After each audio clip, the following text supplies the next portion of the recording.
This is what it's like to model in 4 shows in one day. Today I'm walking my first ever runway at the V&A Museum for Eden Loath and Maggie Hambling. Started the day super early, did my skincare, and off we went. The plan was to walk to the V&A, but I got outside and it was raining, so change of plan, we're gonna go get an Uber. A hop, skip and a jump later, and we have arrived. On arrival, they made us wear these special wristbands, and then they escorted us across to where we'd be based for the day. I was sent straight to hair and makeup, and I was very kindly gifted this lip balm from Dr. Paw Paw. And now it's time for hair and makeup to commence. This was all super heavily focused on skincare, and we actually wore very minimal makeup. At this point, it all started to feel very, very real when I had people doing my hair, makeup, and nails all at once. Here you can see the finished makeup, super natural, super dewy, before I went over to get my hair done. Again, with hair, they really wanted to embrace everybody's natural look, so they tried to maintain my hair, but just sleek it back into more of a wet look. After this, we had a little tea break, and then it was time for possibly the most exciting bit. It was time to get my feet painted, and yes, you heard that right, get my feet painted. I was honestly looking forward to this bit from the beginning. It was a little bit ticklish, but I've never had people pay this much attention to my feet before. They used this really cool metallic liquid that made our feet look not real, and then they put them in these little protective bags so that we could walk around without ruining it. I had another quick little break before we all headed over to the Raphael Gallery where the show was going to be. Now it's time for us to have a quick tech run, and look at this place. It was so beautiful. Oh wow, no words. Here you can see all the beautiful models on the board, and you can see me at the end because I am actually closing this show.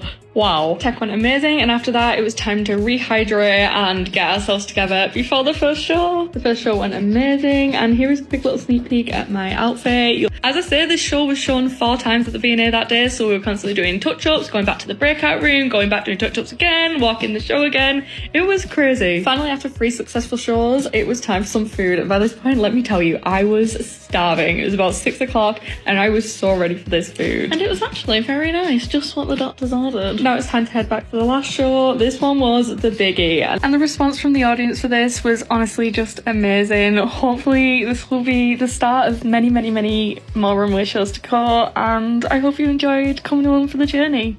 Tell me why it feels like I'm preparing for battle every time I step foot in a clothing store as a plus-size woman. We are in Glasgow today, and we're going to see what we can get our hands on. We started the day off super strong with this green football top from Charity Supermarket. This is one of my favourite colours, and shopping secondhand is one of my favourite ways to shop, so I was buzzing about this. We quickly moved on to and this is where it started to go downhill. Now, isn't known for being the most inclusive, but they are supposed to stock up to a 24 in store, and the highest I could find was a 20. Whilst I was able to fit into some of the 20s, the sizing was all over the place. Take this set for example. I absolutely love the cuff detail on the sleeves, but it was puckering at the buttons, and look at the gaping in the back of these jeans. They were equally squishing my tummy and my bum whilst gaping on the back. I found 6 pieces in store that were meant to be my size, but I was only able to show you 3 on camera because the others were way too small and left me practically naked in the changing room. I did also try this black blazer with the lace cut out on the back. I love the silhouette of this, but from the front with the button done, ew, the puckering was horrible. I don't know if that's just a design feature or what,